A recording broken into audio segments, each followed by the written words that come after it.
Boutique, which is a craft beer bar, distributor, used to be homebrew supply shop. Yeah. So I was a manager there, and then I bought the shop in May. And I also used to work at Fort Jeff Brewery, which is one of the many fantastic breweries we have here on Long Island right now. There's a ton. I recommend you go and try them all. But I've been homebrewing for just over about 4 years. Homebrewing was made legal in 1979. It was actually supposed to be made legal after Prohibition was repealed, and through an omission in the paperwork, they made winemaking legal but not home beer making. So it's only been legal for about the past 35 years, and during that time we've seen kind of a big upswing in craft breweries opening up, because a lot of these guys that start these craft breweries, whether it be Sam Adams, Dogfish Head, started homebrewing, started making beer right in their own houses. So as an adult in a single adult household, you can make up to 100 gallons of beer a year. In a multiple adult household, you can make up to 200 gallons a year. So today, I'm going to show you how to make a beer using the extract brewing method. Should take us about 3 hours. We'll hopefully be wrapping up. This burner's going a little slow, so we might have to kind of trim some parts short. But the first thing I'm going to go over is the ingredients that we're going to be using. So the first step, first of all, did everyone get a recipe? You don't have a recipe. Oh, yeah, sure. Yeah. Jen needs one. Jen needs one. Yes, she does. Fine. So the style of beer we're making is an American Pale Ale. It's a real kind of basic, well-balanced beer. Pale refers to the color. It's pretty light in color. And it gets most of its flavor from its hops. American hops tend to be very kind of citrusy and floral and sometimes piney. Most of the hops are grown on the West Coast, but there's actually a lot of hop farms opening up in New York, even on the North Fork here, Long Island. New York actually used to be one of the leading hop producers in the world, but then some insects got to the plants and some bad weather conditions, and then Prohibition kind of wiped it out, but slowly making a comeback. So this is a beer that lets those American hops shine.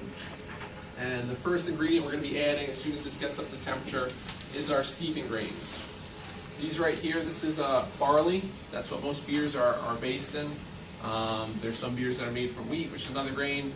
Some other grains that are used partially in some beers are oatmeal, rye. You can really use any grain. And what the grain is, it's a source of starches, which then become fermentable sugars in the beer. So we're going to be steeping these mostly for color and flavor. This is a mixture, you can see it under fermentables, caramel 10L, caramel 20L, Munich. Those are just 3 different kinds of light grains. The caramel 10 and 20 give it some sweetness. Use darker ones like caramel 60 or 80, which would be used in like an amber or even like a porter, which give it a more intense kind of roasty sweetness. But these are kind of nice light sweetness to balance out that hoppy bitterness. And then the Munich is just a German one to kind of balance out some flavor too. So this we're going to be steeping almost like you would steep a tea, mostly just for color and flavor. After that's done steeping, we're going to bring this up to a boil, hopefully as quickly as we can. Once the boil starts, we're going to start adding our extract. This is dry malt extract. This is liquid malt extract. It's an extract of malted barley. So what they do is they malt the barley, which malting is like starting the germinating process. And then as soon as the plant starts to germinate, it activates its enzymes. It's ready to break down its starches into food for the plant. They halt the process. And then they kiln it dry and they package it so it's ready for the brewer to use. In this case, the brewer has mashed the barley, which has converted the starches into fermentable sugars, and dried it out into either a dry or almost dry form so we can add it right to our beer. This is pretty much just sugar that comes from grain. And the reason we need to add it to our beer is the sugar is what is the potential for alcohol. When you add your yeast at the very end of our class tonight, the yeast is going to consume the sugars that we're adding, and it eats them, and then it turns them into ethanol, which is the alcohol, and CO2, carbon dioxide, which is where we get our bubbles in our beer from. So the more sugar you add to your beer, the more alcohol you're going to have in the end product. So this is going to be the backbone of kind of our base flavor, and then also our alcohol production. Then over here we have our hops. We have 3 different kinds of hops we're adding. They're all American hops. Cascade, which is kind of the most common American hop.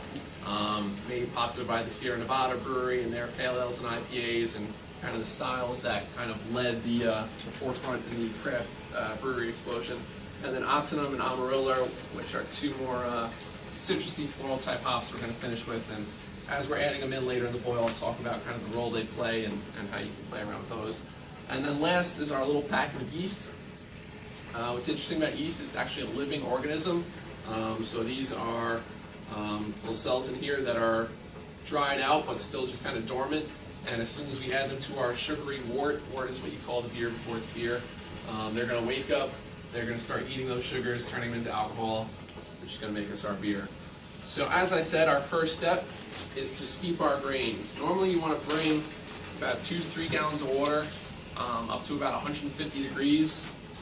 As I said, this burner. Do you want to try the other burner, or? Yeah, we tried that. I think that one's this the one. better We one? kind of ran down the line of the burners from the 1970s, but it's slowly growing. But like I said, we're just steeping these mostly for color and flavor. Normally, the other kind of more advanced way to brew is called all grain. In which case, instead of adding extract, you actually steep all grain. And steeping them at the right temperature for a full hour, you activate the enzymes that are naturally in there. They convert the complex starches into more simple sugars, which makes them fermentable for the yeast. So that's a little bit more complicated way of brewing. It requires some more intricate equipment. So we're doing the extract method. So we just have to steep these for some color and some flavor. So I'm just going to pour these into a muslin bag, which is essentially just like a big tea bag. And we're going to steep them for about 20 minutes. Like I said, normally you'd want this to be about 150 degrees. It's still heating up, so I'm just going to leave the burner on and throw them in there. And if anyone wants to come, you guys don't have to sit down. 150 degrees, you said? What? 150 degrees, yep. Between 150 and 155. If anyone wants to come up and watch what's happening, you're going to see as soon as I put this in, it's going to start to kind of change color a little bit. Sure. Please feel free.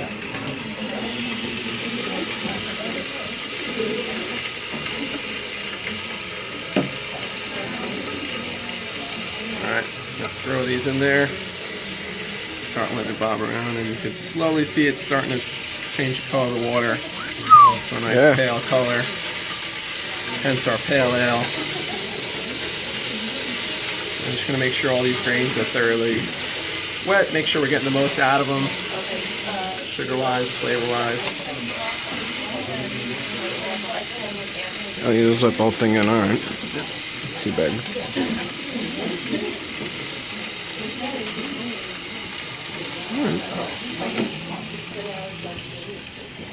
How much do you have in that bag?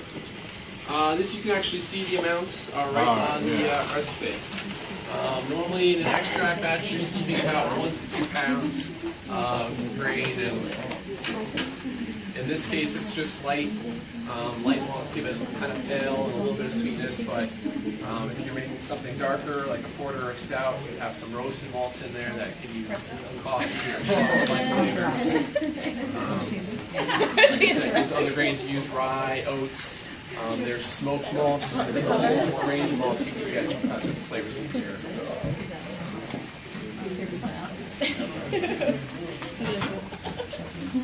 So now all we have to do is cover this for about 20 minutes. We're going to let it keep heating up.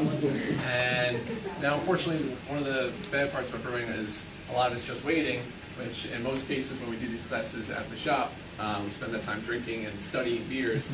We can't do it here, so I'll use this time if anyone has any questions, not only about beer, but really any fermentation. We just did a cider class last week at another library. It's something you want to make or about a beer style. I'll answer some questions now while we're waiting for that to steep. Yes? What about like legal stuff? Like if I wanted to start my own microbrewery, what kind of forms, paperwork, that kind of thing do I have to go through? A lot of it, first of all. One of the toughest things is the upfront cost. The equipment is obviously incredibly expensive. Finding a building that's zoned correctly, because of the things that breweries dump into the water, they have to have the right kind of sewage and things like that, and zoning. And then before you can apply for your state and federal license to produce alcohol from the state and from the federal, you actually need to have your building and be paying rent on it. So you need to be paying rent on a building that you can't use, and the licensing process can sometimes take from a few months up to a year. So right. a lot of the brewers that I know that started on Long Island had a lot of money behind it. So it's not like you could start in the house to, get off your feet, and then you have to have a whole building and everything? Actually, there's one guy, really small brewery, Blind Bat Brewing, started in Centerport about 6 years ago. And in his village, they allowed you to do commercial, the kind of licensing you need for a brewery. That they approved the zoning of that in a detached garage, as long as you got permission from both neighbors. So he, in that one, I guess it's Huntington, the town of Huntington, they allow it, and he was able to start a start a brewery in his garage, and now he's grown to the point he's looking to expand. Cool. It's pretty cool. It's been featured on the Martha Stewart show. He's brewed beers with Sam Calgione of Dogfish Head. So he makes some really cool stuff. So we're kind of rooting for him to find a bigger space so he can make more of that cool stuff. But yeah, it's a long process, and the job itself is not as glorified as it might seem. It's brewing on a large scale. It's just a lot of clean. It's like 90% just cleaning things all the time. That kind of comes with it's that. cool. I definitely recommend visiting, like I said, some of our local breweries. Obviously, Blue Point is kind of what started on Long Island. They were just recently purchased by Anheuser-Busch, which kind of sucks, but they still make really good beer. So just still trying to support them. But there's about 15 to 20 other breweries that have opened up on Long Island just in like the past 5 years. So I encourage you to get out there, try them. A lot of them do tours. A lot of them you can speak to the guys making the beer, or sometimes the owners are even there. So it's a pretty cool time to be drinking beer on Long Island. Any other questions? Yes. What's your favorite beer? Oh man, that's like asking a parent what their favorite kid is. What's my favorite specific beer? Or what's my favorite style? Both. All right. My favorite style is probably a porter, which is a darker, kind of complex beer, very malty. A lot of roasty, chocolate, espresso-like flavors, balance with a little bit of sweetness and just a little bit of hops.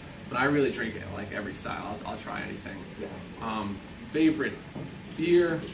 Oh, I don't know. Trogs has an Imperial Amber called Nugget Nectar. That's really good. My favorite Long Island beer is the Port Jeff Porter. And I like to try and drink local. So I'll say the Port Jeff Porter. I encourage you guys to go to Port Jeff. It's a great beer. There's never a time when I'm not in the mood for that beer. Good question. Anyone else? Questions? All right, well, if anyone wants to come up and see, again, like I said, we have about another 15 minutes of this got to steep for. You can already smell that malted grain. That's gotten a lot darker. Yep. Yeah, imparting its flavor.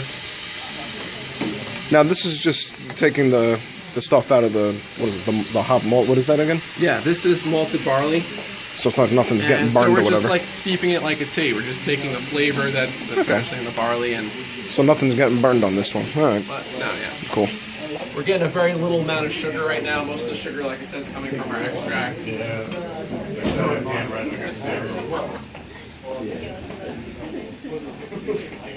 All right. I'll take a break for this next step. The fermentable sugars, mostly just complex sugars, and some color and some aroma. Like I said, from picking different kinds of grains, we just use pale malts in this one, but there's a whole kind of spectrum of colors you can use that give you flavors anywhere from light and sweet to toasty, biscuity, up to roasty, chocolate, coffee, burnt sugar, even like some raisiny flavors. So, and it all starts with the grain. So you just want to make sure you get as much out of here as you can, because that's all flavor and sugar that's going into the beer without burning yourself. And then you can throw these out, or you can actually use them. I've made bread with moist grains. They make really good dog treats. There's some recipes online. Pizza crust, yeah. Pizza crust. So there's actually, I have some friends who are trying to start a bakery that's all the baked goods are made with spent grain from bread. They grind it up into flour. So this we're just going to throw it out, but you can always use it for something. And now our next step is to just bring this up to a boil as quickly as we can. Once it's up to a boil, we're going to boil it for an hour. That's when we add our extract, which you get is our fermentable sugars that the yeast is going to turn into alcohol. And it's also when we add our hops. And I'll talk about the hops more as we're adding them, but we have 3 hops, and if you look on your recipe, they're actually added at different times. Hops on a beer recipe are always read at how much time is left in the boil when they're added. And that's not just done for the heck of it, it's actually done to impact the flavor. When you add the hops to the boil, with how much time they're in there actually affects how they're going to affect the flavor in the beer. They're normally added in 3 separate additions, sometimes more, but the first addition is where you get most of your bitterness. Each hop has an alpha acid rating. It's on the package, you might see it on your recipe there. And that's where you get your bitterness from. Those acids have to be in the boil long enough, and kind of a vigorous boil, for them to get isomerized, which is just a fancy science brewing word for broken down. That's where you get your bitterness. So normally the longer the hops are in there, the more those acids are broken down and the more bitterness they contribute. Now there's other compounds in hops that give you things like flavor and aroma, and those are a lot more delicate than the alpha acids. So the bittering hops that are added where you want that bittering from the alpha acids, any aroma or flavor they have is kind of boiled away. So that's why we add more hops towards the end that we get very little bitterness from, but more flavor and aroma. So that second hop addition, that's where we get kind of the backbone of our flavor. This one we're adding a floral citrusy hop.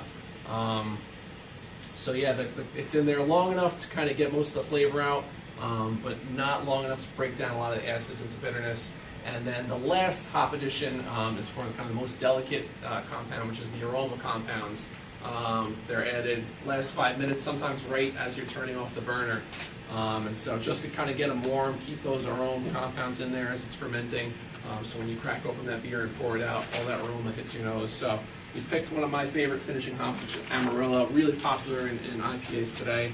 This guy described as floral, citrus, and tropical. So that's going to give our beer a real nice aroma, balanced out by the kind of floral and citrusy other American hops. So that's a way we could play with not only in choosing your ingredients you're determining flavor, but also during the process. You can also add hops during fermentation. That's called dry hopping, another really popular technique used by a lot of the breweries, especially on the West Coast, making intense pale ales and IPAs. And that you get no bitterness, but you get a ton of aroma. And they'll add whole leaf hops right into the fermenter and let it sit with the beer for days. And yeah, you get a real kind of fresh aroma. And one of the things that we see about once a year, and now that we have some little platforms, is another style called wet hopping. These hops have all been dried out. They look like, you'll see when I open them up, they actually look like rabbit food. But we have some hop farms here that brewers actually pick the hops fresh and brew with them. The one thing about hops, the reason they're dried out is they're very susceptible to spoilage. Normally, if you're making a wet hop beer, you have to use them within 24 hours. So breweries will wake up like 5 in the morning, go pick the hops and brew with them that day. And you get a beer that's very fresh, but not as bitter, kind of very earthy and grassy. So now that we have some hop farms locally, you'll see pretty much the hop harvest is normally around end of August, beginning of September. So you'll see those wet hop beers start coming out middle of September, end of September, right, usually around Oktoberfest starting. So if you get a chance to try that, it's kind of interesting once-a-year beer, real different experience. Blue Point Brewery, actually, I think it was last year, 2 years ago, paid to have about 1,000 hops overnighted from Oregon to make a wet hop beer. So they shipped a giant pallet of hops that was picked in like the afternoon in Oregon, shipped over and brewed with them the next morning at Blue Point. So that was kind of a cool thing. So once this gets to a boil, we're going to start our hour countdown. Got some steam going. This burner's still got a little life left in it. Again, if anyone has any questions, feel free to just shout them out. Also, feel free to come up here and you guys don't have to stay sitting the whole time. Ask me any questions up here, look at the beer, ask me about the other ingredients. We're at about 160 degrees and climbing, so we should be there. 165. Should we get to a good boil, hopefully right after we're finishing up with the pizza. But anyone else, any other questions about hops, beer, anything? All right.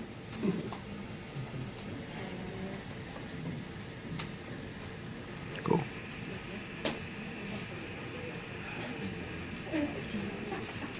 And during this hour, the first thing we're going to do is add some of our extract. Again, this is our fermentable sugar.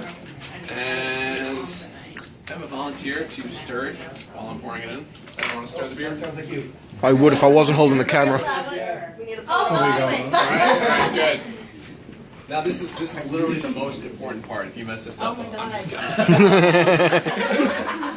So what I'm going to do, I'm going to add the extract. I'm going to add in slowly because it's just concentrated sugar. It tends to clump. And I'm also going to... You can wait until I start pouring it in. I'll go from here. And I'm going to turn down the burners. Because if it clumps together, it can sink to the bottom and it actually can scorch to the bottom of the pot, which will give a really bad flavor. Ready to start stirring? Yeah. And you just want to make sure there's no big clumps in there. An awesome housewife. And any housewife that can make beer is an awesome housewife. Coming back.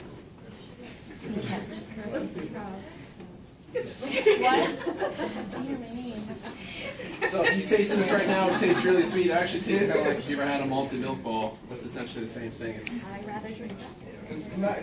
but it had the same effect. I mean, as right now, it would have no effect. Aside from a lot of sugar, yeah. Yeah, I can smell from here. It's great. It smells good. It doesn't quite smell like beer yet. No. Most people associate the smell of beer with the smell of hops because that's where you get most of your aroma from. But I like to smell the malty sweetness.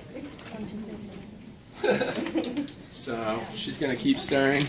Make sure there's no big clumps. So we'll say the boil started about 7 o'clock. Like I said, we're going to boil it for an hour.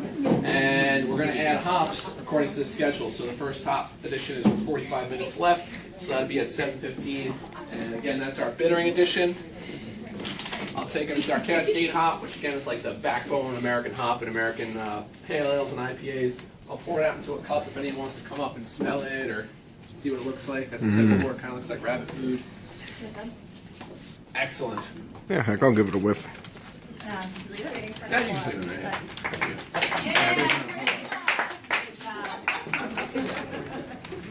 So like I said, we're going to be adding this whole ounce. Hops normally look like a, there's actually kind of a shitty picture of one on here. Normally looks like a little cone, a little green bud. Hops are actually the closest genetic relative to the cannabis plant. If you smell it, you might get a whiff of that. If you've ever smelled cannabis, yes. So if anyone wants to come up and smell the hops, it's Cascade hops. You know hell, I'll get a whiff too. You can't smoke them. They won't do anything. That's vaguely familiar. I didn't know that they were literally related, though. I always, you know. They're like cousins. They're.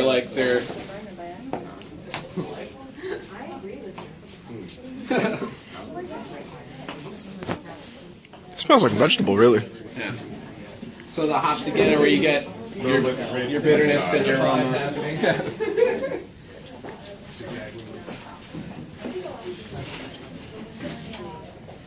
I'm just gonna cover this while I bring it back up to the The whole family plant is just, you know. Yeah, I guess, yeah.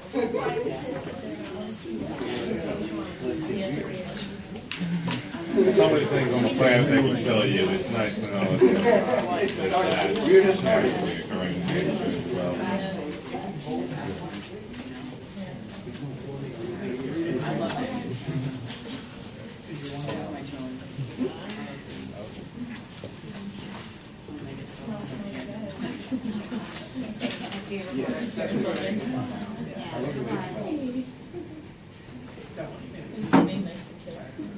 Since we have a little downtime now, I'm actually going to start sanitizing our carboy.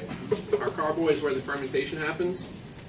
And the reason we need to sanitize it is because the yeast that we're adding is we need to create the perfect conditions for that yeast to kind of flourish and thrive and reproduce. The problem is those same conditions are the perfect conditions for other wild yeast that could be in here to reproduce and thrive, or bacteria. So we want to first get rid of any wild yeast that might be in here or bacteria that could affect the flavor of this beer and make it sour or a whole range of other off flavors you can get from an infected beer.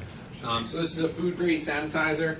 So I'm just going to fill this up with some water. This is 1 ounce to 5 gallons of water, so I just need a splash. And anything that touches the beer, we didn't have to sanitize our pot because we're boiling it. That will get rid of any organisms in there. But anything that touches the beer after we start cooling it off, which you'll see in about another 53 minutes, needs to be sanitized. So you're going to see me, I'm going to save some of the sanitizer and anything that's going to be touching it later I'm gonna start dunking as we're using it. But the first thing is to sanitize the carboy. Another quick note about hops are hops only became the widely used bittering agent or flavoring agent for beer about 200 to 300 years ago. Before hops, it was whatever was growing locally, whether it was spruce tips or heather, any kind of plant or something you could use to balance the sweetness of the beer. The reason the hops kind of became the widely accepted bittering agent is because they actually have really good antimicrobial properties. They do a lot to preserve the shelf life of beer too. They help fight bacteria or other things that might be in the beer, which is actually the story. Has anyone ever had an IPA, an India Pale Ale? It started out, Pale Ale was the popular style of beer in Great Britain when they were colonizing and building empire. And they were sending beer over to their troops in India, and it was spoiling along the way. So what they started doing is adding more hops and making the beer a little bit stronger, which helped preserve it on the ships. It was getting there, it was still nice and fresh, and then the soldiers got so used to that flavor of beer, they came back and they said, we want more of that India Pale Ale we had, and it became a popular style. And then now the Americans kind of taken it over and put it on steroids and add even more hops to it. Yeah, British IPA is hoppy, was very kind of balanced. The American IPAs, the hops are very intense, very piney, citrusy, and for a while it was almost like an arms race of who can make the most bitter one.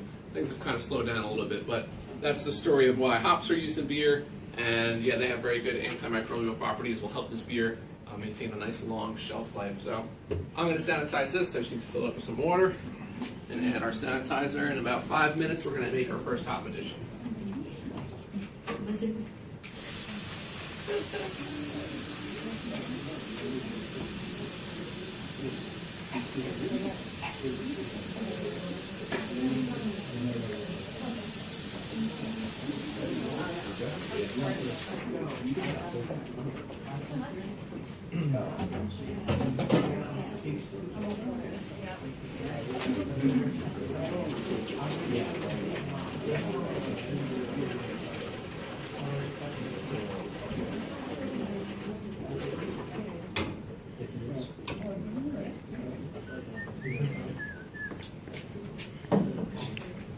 That's all the water you need for something that big? Yeah, I mean, you can fill it up all the way, but I'm just going to add the sanitizer and kind of swirl it around a couple times. Okay. This is pretty much sanitized, it's almost on contact, so you can even keep some if you're a home brewer, just keep some in a spray bottle and kind of spray, you know, if you need to sanitize your hydrometer, spray it as you use it. So you got that.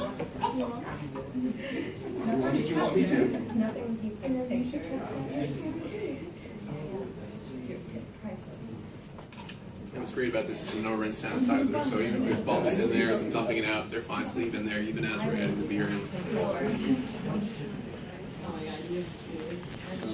It's completely food grade. You can drink this right now and it won't do anything to you, aside from maybe taste a little weird. Marissa, you're an angel. Yeah. You're an angel. If anyone has any other questions, feel free to shout them out at any time. Sounds like our beer's back to a boil. You actually want to leave the beer, I just covered it now to get the temperature back up from adding our extract. You actually want to leave it uncovered while it's boiling because there's a compound in that's added from the malt called dimethyl sulfide, which if it stays in the beer will give a very kind of sulfuric type flavor like cooked corn or cooked vegetables. So it'll boil away if you leave it uncovered. So normally once you boil stuff, you leave it uncovered. It's tough for this because it's such a low burner that I wanted to maintain as much heat as I could. So this is like, okay. No, wait. Yeah, wait.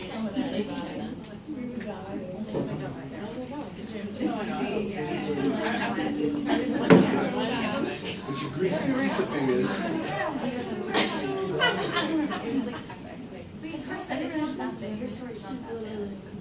Oh my god, every time I see that. I know, I'm shocked. And the police. Yeah, the cop. Look at her, she's like, how you doing under there?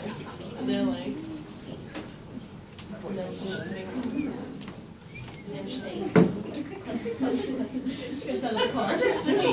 There's a whole other level to the story that's going on behind cameras because they're like, look, this lady's watching those people. You know, like somebody is walking away from them with an additional story that included you. You know? Actually, I think this could be someone here in this very room. I have no idea. I'm going to leave it partially covered.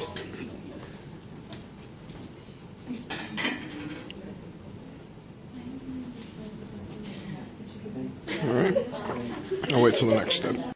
Make sure I'm getting the most out of them. So you just sprinkle these in. And this, anyone that could smell it before, was that kind of malty, sweet smell. This is going to, as they break apart and dissolve, it's going to start to change it and give you more of that maybe beer smell you're familiar with that you kind of associate with hops. So I'll leave uncovered. Our first hop addition is done. That's where we're going to get all of our bitterness. If you look at the bottom of the recipe, it's got some of the stats of what the finished beer is going to be like. There's one called IBUs. That stands for International Bittering Units. That's a measure of how hoppy the beer is going to be. So this comes out to 35, which is pretty decent, and for this alcohol is kind of enough just to let the hops shine. 20 to 40 is kind of your range for pale ales, porters, stouts. Under 20 would be something like a light lager or wheat beer, or fruit beer. Above 40, like 40 to 60, is kind of like a milder IPA, like a traditional IPA. A lot of American IPAs are upwards of 60, even 80. That's when you get into your imperial stuff, imperial stouts, barley wines, imperial IPAs. So this 35, that's kind of a nice middle of the road, and with this, light alcohol content, light malt characteristics, just enough to kind of let the hops shine, but not be overbearing. The other numbers on there, you see the OG and the FG. That stands for original gravity and final gravity. The gravity is a measurement taken with this tool right here called a hydrometer. It looks like a thermometer. And what you do is you take a sample. In this case, we're going to take a sample of our cooled wort right before we add our yeast. You put it in here and you add your hydrometer. I'll actually fill it up with some water to show you right now. And the hydrometer will bob up and down, and then where it meets the surface is your gravity reading. So the specific gravity of water is 0. The gravity of our beer reading should hopefully be much higher because it's measuring the density of the liquid. And our liquid's going to be really dense with sugars, and the sugars are the potential for alcohol. Alcohol, ethanol, actually has a lower gravity than 0. So after fermentation, the gravity should have gone from hopefully about 1.052 is the neighborhood we're aiming for, down to about 1.012. So that difference between your original gravity and your final gravity is how much alcohol was created. So yeah, hopefully with the amount of sugars we're adding, the amount of water we should be hopefully around that number. If you're not dead on, it's not a big deal. Usually, within about 0.005 points either way is acceptable. And then in the end, if you have hopefully a good fermentation, the right temperature, healthy yeast, you'll get down to that number. Make something right around 5%, which is kind of your average alcohol level for a beer. So if anyone wants to come up and see the hydrometer, looks like it's pretty well calibrated, right at 1. I actually just made a cider recently, and because a cider, the sugars are much more simpler than a beer where you have a mixture of simple sugars, complex sugars, other things. It was actually the first time I had a beer not a beer, a cider, it actually fermented below 1.0. I'd never seen that before because it'll finish so dry, there's absolutely no sugar left over. It's almost completely converted to alcohol. If anyone's interested in getting into fermenting at home and you're a little bit nervous about trying beer, cider is the easiest thing in the world. I did a class at the Pat Med Library last weekend. It took about half an hour and 45 minutes, and we made a cider. And then you have to let it sit to ferment, obviously, but I went to Costco, grabbed 2 gallons of apple juice, and you add yeast. Just sanitize your carboy, add apple juice and yeast, and you call it a day. So if anyone has any questions about cider, it's a lot of fun, really easy to make, it's pretty tasty.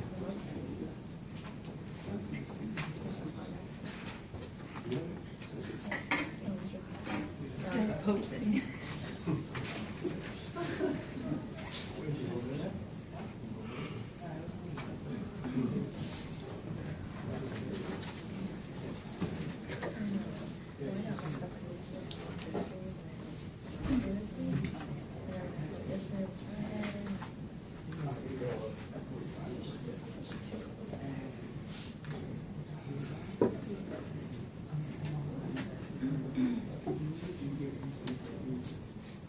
You guys are a quiet group.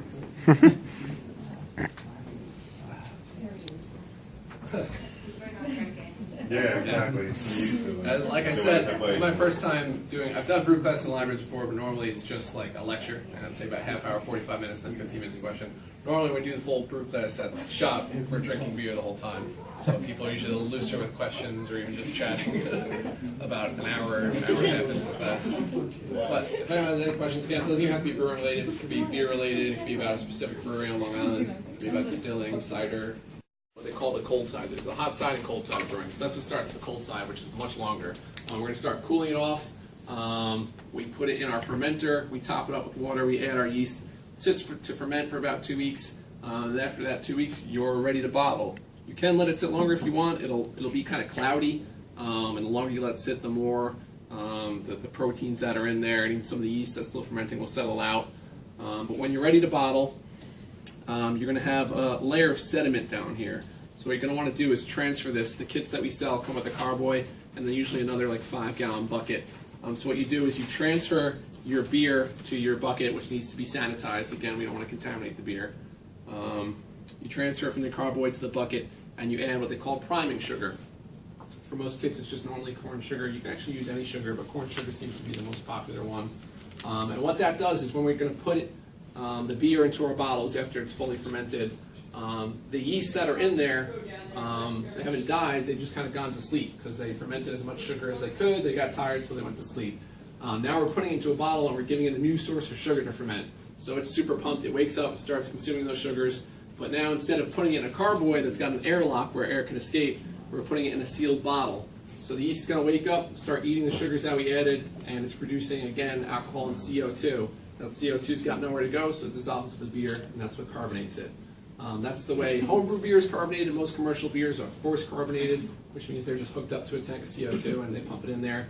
But if you ever have something that's bottle conditioned, or if you ever have something on cask, that means it was carbonated the old-fashioned way, just adding more sugar at bottling. So I'm going to show you how to bottle.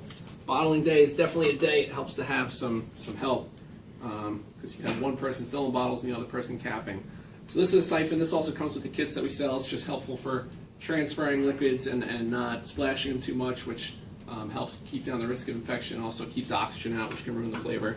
So you would put the siphon in this part in whatever part you're transferring from. So if you're transferring from here to the bucket, you put that part in. Again, this would need to be sanitized. And then once you've transferred it to the bucket, you've added the appropriate amount of priming sugar. Make sure it's mixed in thoroughly. You put on this bottling wand, it's called, and it's just a tube that fits inside the bottle, and the bottom's got a little plunger. And when it's depressed in the bottom of the bottle, it allows the liquid to flow, and then as soon as you pick it up, it stops the flow. So it makes the bottling process much easier. So what I'm going to do, hopefully without messing this up, is give this a pump. Once you get it going, gravity should take over. So that'll continue to flow as long as I have this pressed to the bottom of the bottle, and as long as this is lower as the source. And as you can see, as it's getting towards the top, fill it up pretty much all the way. Once it's at the top, you just pull that out. And now you have your full bottle of beer. Now this is where it helps to have a partner, because normally you kind of want to do this as quickly as you can so you're not leaving them exposed to oxygen or other, like I said, bacteria or stuff that can get in there. So you have all your bottles sanitized, you have one guy filling with beer, you hand it to the other guy or girl. Take your caps, which again you want to sanitize. And this is a capper, again, comes with all the kits we sell. It's got a little magnet right there. You put your cap on, put it on top of the bottle, and you press down. And it just crimps those edges right over the bottle. And now you have an airtight bottle. You added sugar in there. There's still, even if it looks clear, there's still yeast in there. That yeast is going to wake up, find a new sugar source, start kind of almost another fermentation. It's not really producing that much alcohol, but it's producing enough carbon dioxide to carbonate the beer. So you have to let the bottle sit for about 2 weeks to condition, produce the carbon dioxide, the flavors will kind of mature. And then you'll see when your home brew is ready, there should be a little layer of sediment on the bottom. It's completely normal. A lot of people complain about it. They think they did something wrong. You need that there to carbonate the beer. That's just yeast that's settled out. It's fine to drink. It will make your beer a little bit cloudy though, so the best way to serve a home brew is to pop it open, obviously, first, and then pour it into a glass slowly, and leave about the last quarter inch behind, which will make your beer nice and clear. So, if anyone wants to see the bottled beer, that's how it finishes. And like I said, this will make about 48 of these, so about 2 cases of beer. So it's a pretty good deal. It's pretty fun. You can also make the easier way. It's more of an investment, but you can also keg your own beer. If you buy a used soda keg where the top pops off, you could do it where you just transfer your beer into that and hook it up to a CO2 tank and force carbonate it.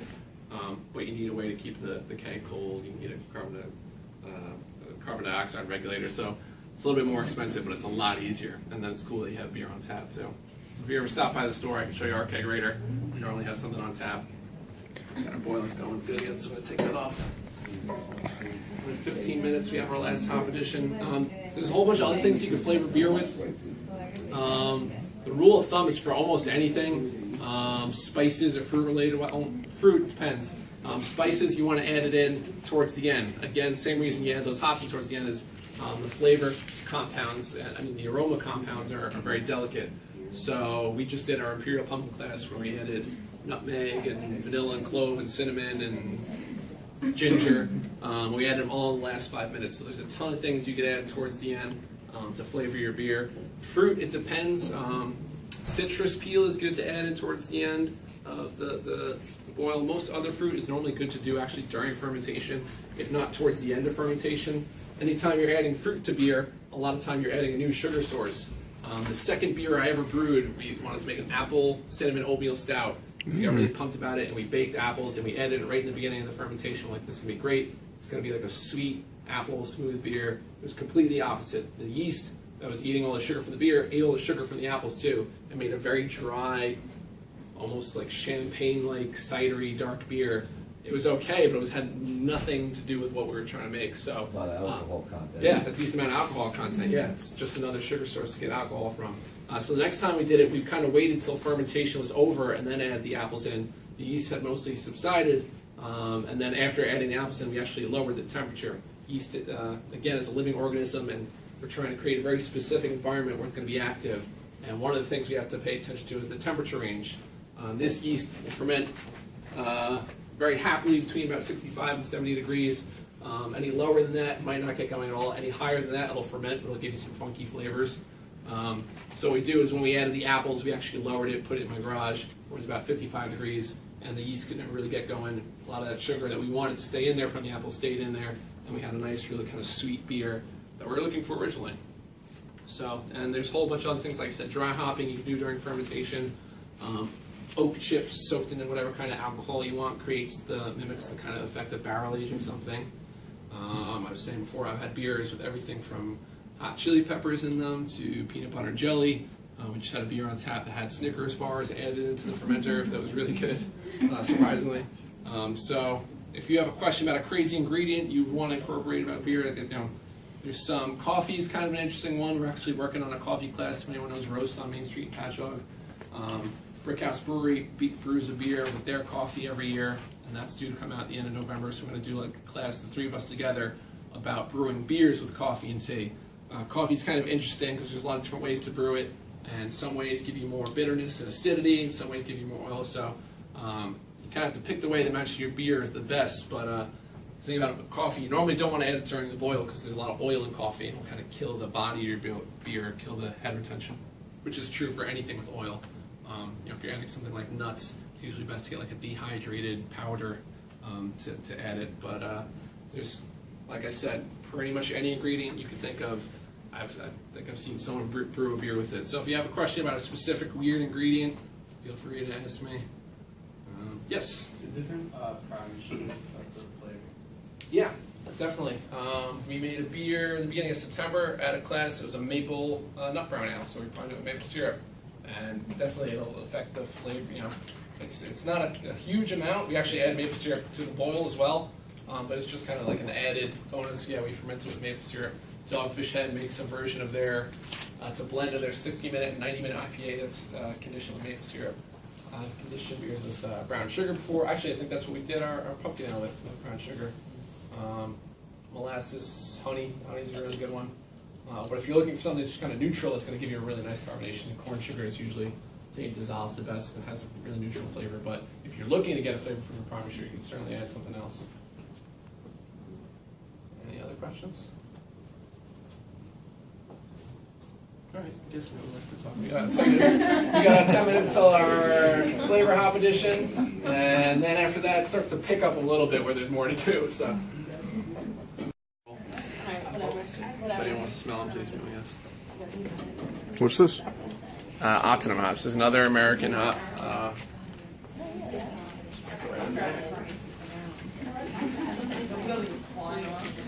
I'm also going to add the rest of our extract, which is now the liquid extract.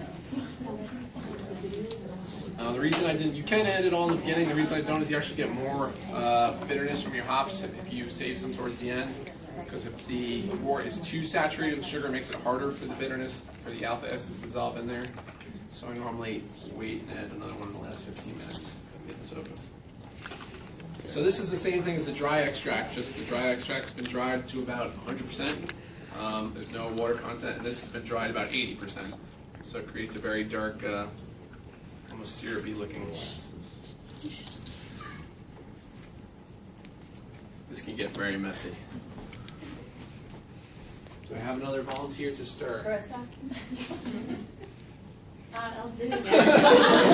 I mean, you pretty much nailed it that first time. I think everyone else is afraid to follow. I would do it if I wasn't recording. There you go. Again, I'm going to turn down. I didn't have it yet. I'm going to turn these down. Again, so we don't scorch it. And ready? You start.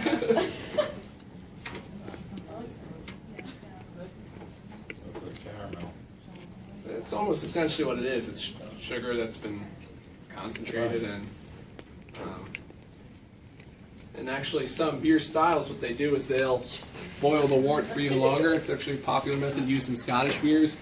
And what that does, it starts to caramelize the sugars in the wort.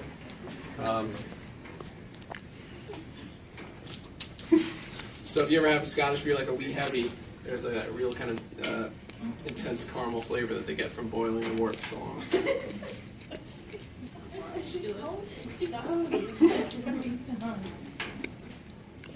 Do you have to pour it in that steady, or you could just like lump it It in? helps to, just because you want to dissolve it, and pouring in that slowly helps to kind of make sure it's getting evenly mixed instead of just sitting on a clump in the bottom. Again, if it clumps to the bottom and your burner's too hot, it can also scorch it, which is a pretty unpleasant flavor.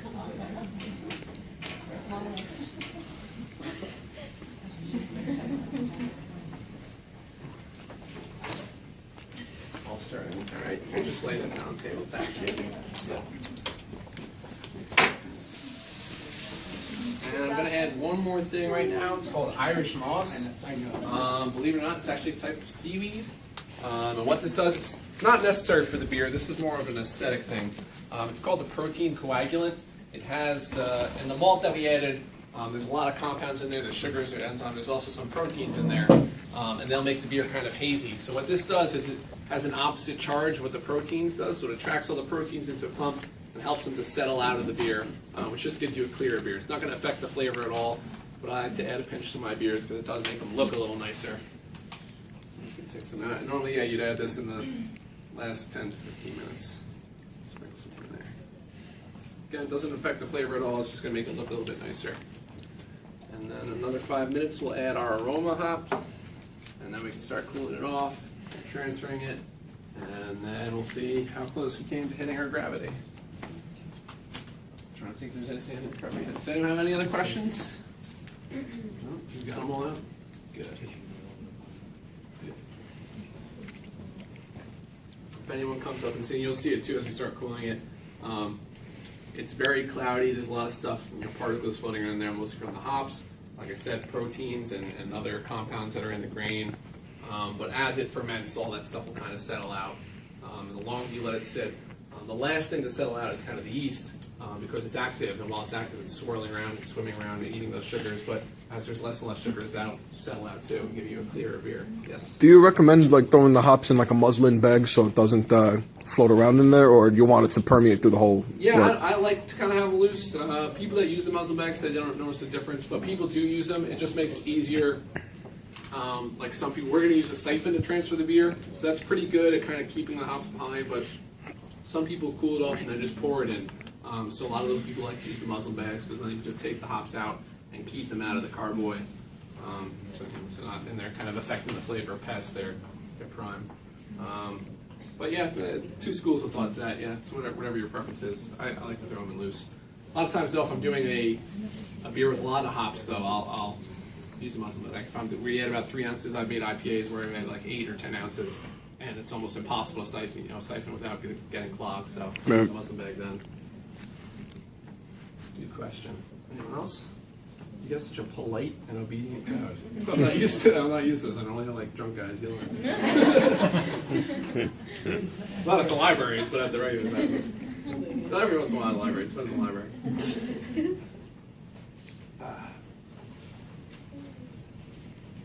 Like I said, the more hops you add, the more bitterness you'll get, but a recent trend is to make these kind of like session IPAs that have this full hop flavor but not a lot of bitterness. And the way you do that is add all your hops in towards the end. Remember that first edition is where you get all your bitterness from. So you could add in a ton of hops just at the end and get a ton of flavor and aroma that people look for in an IPA, but then it finishes kind of very neutral and makes you want to take another sip. It doesn't burn your palate like some of those crazy IPAs out there. So that's become a real kind of popular trend after the kind of IPA balloon burst of how strong and how hoppy we can make it. You're seeing a lot more session ales now. Blue Point has a really good session IPA, the new one called the Mosaic IPA, which is again kind of like the Amarillo, real kind of tropical hop flavor, which is kind of growing in popularity.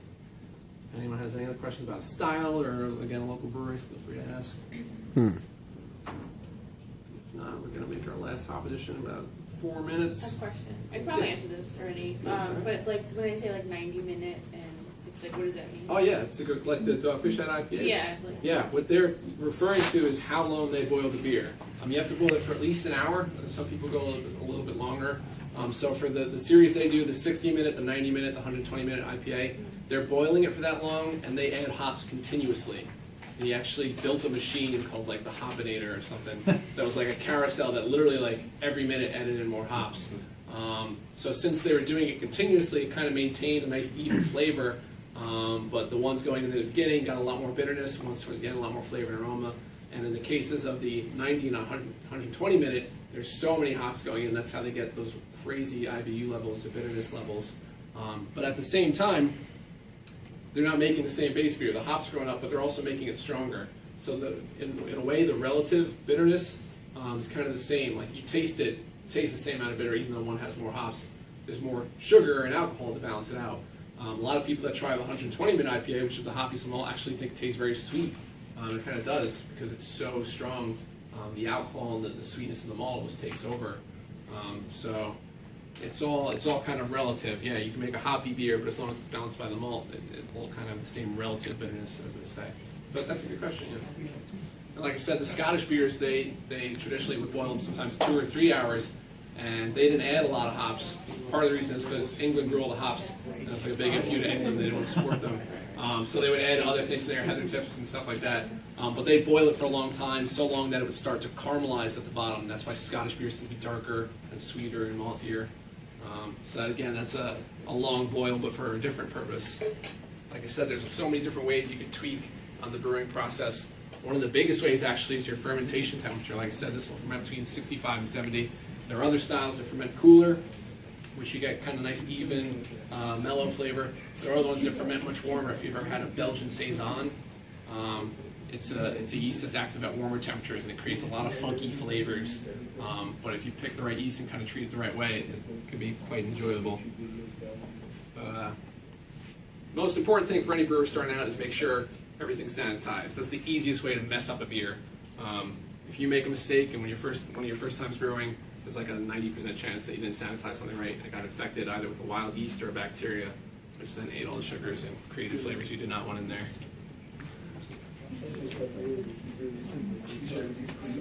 Not that it would be dangerous at all. No, not dangerous. Yeah, it just tastes bad.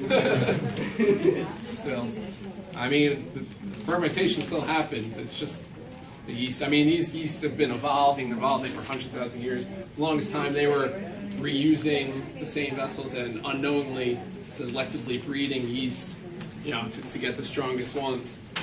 And now, different areas, yeast has evolved differently. It used to be all yeast were ale yeast, and then as beer moved further north, it's like the caves and river banks of Germany, it was much cooler. The yeast actually evolved where ale yeast ferments at the top evolved into a lager yeast, which ferments at the bottom, much cooler temperatures. That's why German beers, most of them are lagers, most of them have a much different flavor profile. The yeast actually evolved so much it came kind of a different species of yeast. And yeast is still evolving. Like I said, most breweries use the same yeast blend, and it becomes like a house blend because it evolves with every brew. So the strain you buy in most beer stores, that's like the American strain, they call it sometimes the Chico strain, is the Sierra Nevada house yeast. You can go to a lot of stores and buy like the house yeast they use at Rogue Brewery in Oregon. We sell the wine Heinz-Stefan, which is a German brewery that makes like Hefeweizens and stuff like that. It's such a distinct flavor. So that's what's kind of interesting about yeast and beer making in general. And there's constantly new hop breeds that are coming out. So the whole craft is kind of constantly evolving. How did I open this before?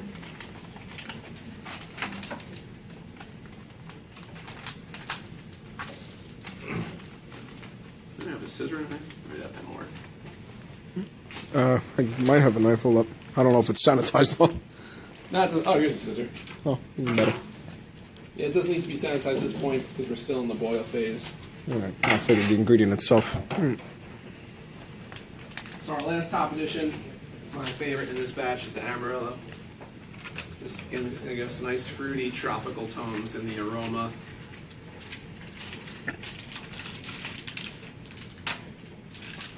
And now we're just going to let this boil finish. I have to keep turning over here like the cartridge is up here. It hasn't moved. So we're going to let this boil finish out, and then our next step is going to be to cool it down as quick as possible. The easiest way to do that is almost just fill up your sink with ice water. But I have one of these wort chillers. It's made of copper, which conducts heat very well. So what I'm going to do is put it in the boil to sanitize it. And then once our boil is over, I'm going to hook it up to the sink. And it's going to run cold water through this tube, and it's going to run it through the copper tubing. And it's going to come in contact with the beer, not direct contact, just the tubing is going to come in contact, and it's going to help cool it off a lot faster. You want to cool it off faster, mostly to prevent it from getting infected. As it's cooling off, it's coming to kind of the danger zone where bacteria can get in there. And some bacteria will get in there, but if it's not enough, when you pitch it to your carboy and you add your yeast, the yeast will just outnumber them and kind of keep them at bay. But if it gets in there, it's in there long enough where it can start reproducing and start getting strong. That's when you run the risk of having an infected beer. What about sanitizing the copper tubing? You could do that as well, yeah. This is just easier. Instead of, I had brought that small mason jar worth of sanitizer. So I could dump sanitizer over it, but putting it in the boiling water does the same thing. So, okay. Boiling wort, I should say. Wort, again, is what you call, I think I mentioned, what you call the beer before it's beer.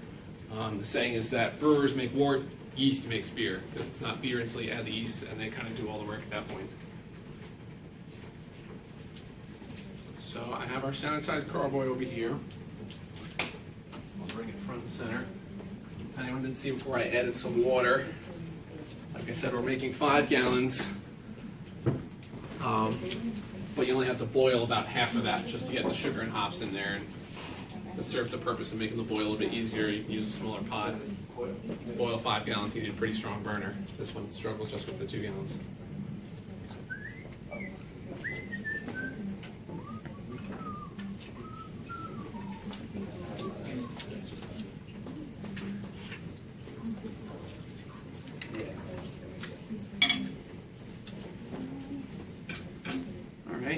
We're close enough.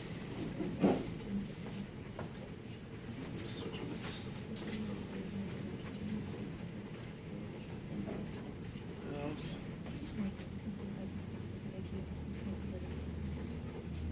Alright, let's see if I can do this without making a mess or breaking anything. Yeah, you close enough to the sink. Just take your time.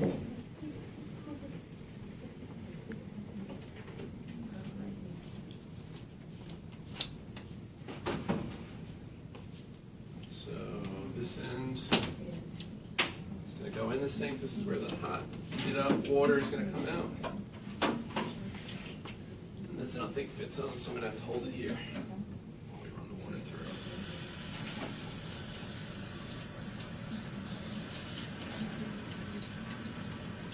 There you go, it's kind of working.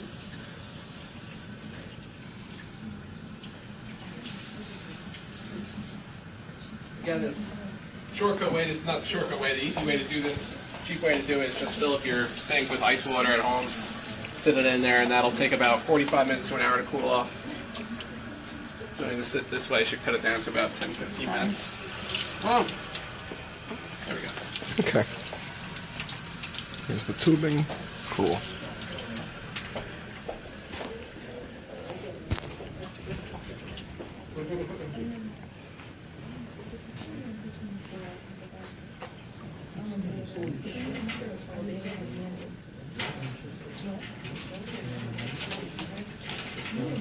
And we don't need to cool this down all the way because we're adding it to cold water, which will help cool it down overall. We just want to get it to where it's a pitchable temperature for the yeast. Like I said, the yeast is a living organism. If we pitch it too hot, it'll actually kill it off. Sanitize anything that's up to the beer. Beyond this point, it needs to be sanitized. Our carboys have already been sanitized.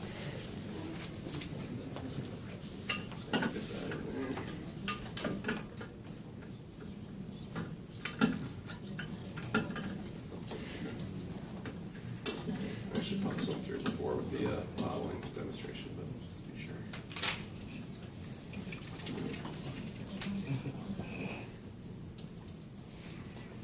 Now we can start transferring our beer.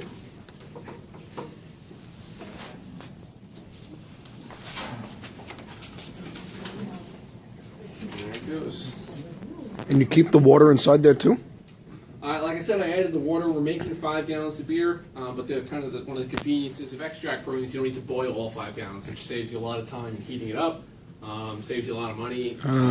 You wouldn't even be able to bring 5 gallons to a boil on this burner, or most home stovetops. You would need like a propane burner. You need to boil it outside. So doing it this way, we only need to boil about half of it, and then we just add water to top it up. So I put about 2 gallons in there. As you can see, it's very cloudy. That's again all the mixture of proteins in there, some hot particles that are getting in. But as it sits and ferments, that stuff's going to settle out. Like a turkey fryer would be good. Turkey fryers are like the most popular options. A lot of home breweries sell turkey fryers as that option. A big 10 to 15 gallon pot. This is only a 20-quart pot, which is 5 gallons. But again, this is good. You can make extract brewing. You can make pretty much any style of beer right at home on your oven for relatively cheap, relatively. Do you have the siphon, or do you just funnel?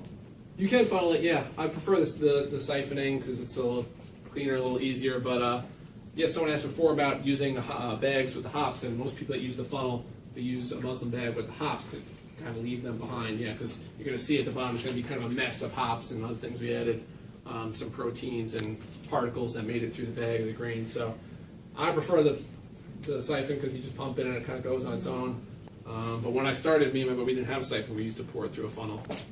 We actually pour it through like a wire strainer, then through a funnel. So one of us hold the strainer, the other one with the funnel in the pot. So it can get a little bit tedious trying to do it that way, where the siphon is pretty convenient.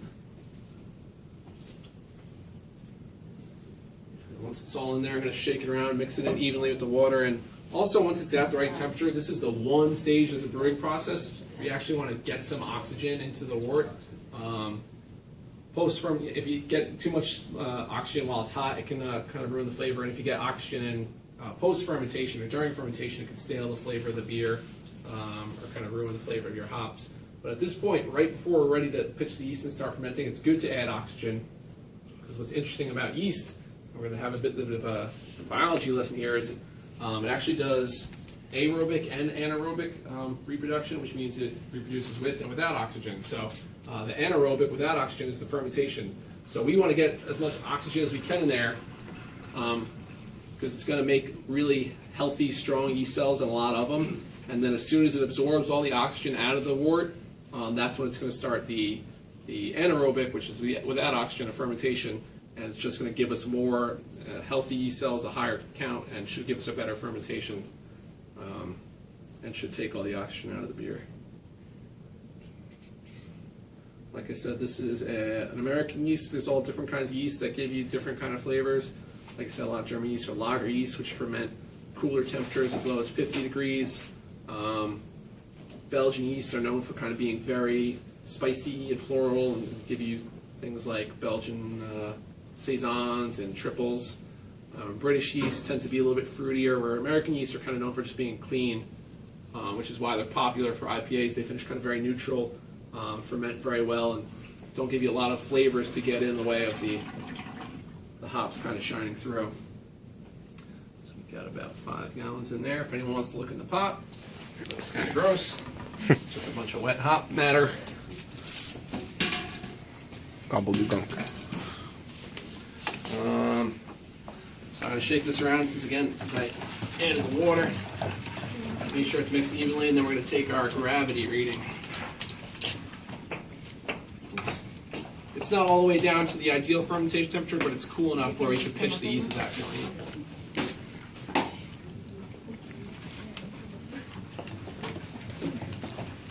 There you go.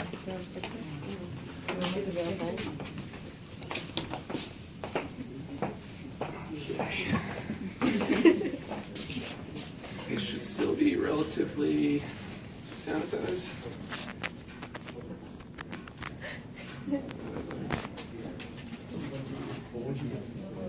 Just gonna give that a quick.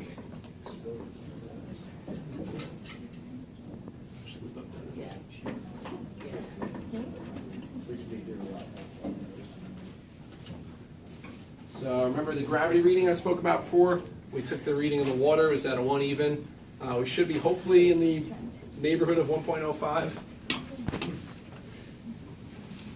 If you were lower, it would mean you needed more sugar. If you are higher, it means you need to add more water. Or you can just leave it high and make something that's stronger than you intended to. So let's see. Give it a spin if anyone wants to come up and look. It looks like we're kind of in the right neighborhood.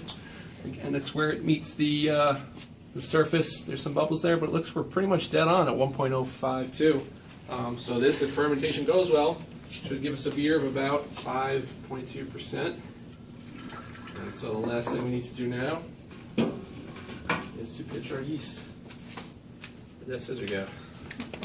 Thank you. And I'm even going to sanitize this.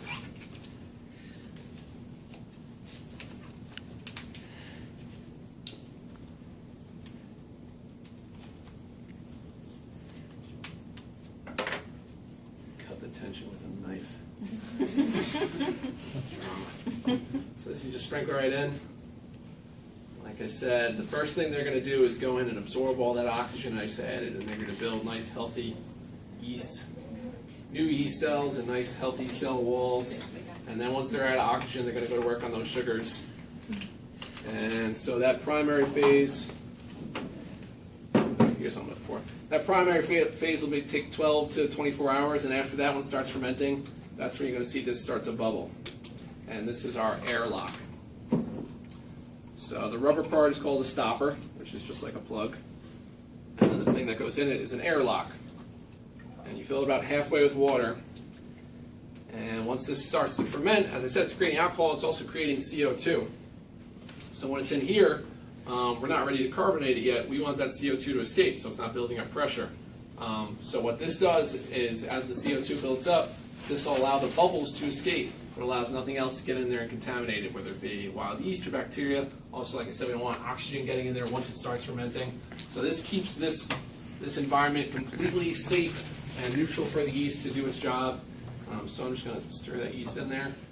And that's pretty much it. You would let this sit again, hopefully in some place of constant temperature. You actually want to keep it in a dark place. Light actually affects the flavor of beer. The light struck flavor of beer is very skunky. If you want to know what it tastes like, buy a bottle of Heineken and leave it in the sun for, like, leave it on a window and drink it the next day. The light, it breaks down a certain kind of beer and creates a terrible flavor. And the reason I say Heineken is because it comes in a green bottle, which allows more light through. Most self-respecting craft breweries will use a brown bottle, which is Even like Corona, they say it's Corona, they flavor add, because it's skunky. yeah, Corona, I think they add something to combat that flavor, but even a Corona, if you leave it out live, you'll get that skunk. Corona's all right. Just add a lime, you'll be fine. So does anyone have any questions? That's pretty much it. I'm going to take this home and let it ferment in my 2 weeks. dining room for about 2 weeks, and then I'm going to bring it to the shop and bottle it. Or actually, I might keg this one, and then you have everyone's email to let you guys know, and maybe come down to the shop and try it. Yeah. That's pretty much it. Cool. If anyone has any questions, I'll be here cleaning this mess up for another 20 minutes. So feel free to come up. I think you guys come down. It's a really good turnout. You guys are a really good and respectful audience. And if anyone has any questions, come and ask me, or I definitely encourage you to stop in the shop sometime. And thanks for the Thank program. you.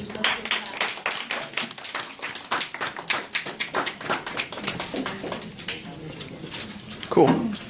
Yeah, everyone, I just want to make sure I have your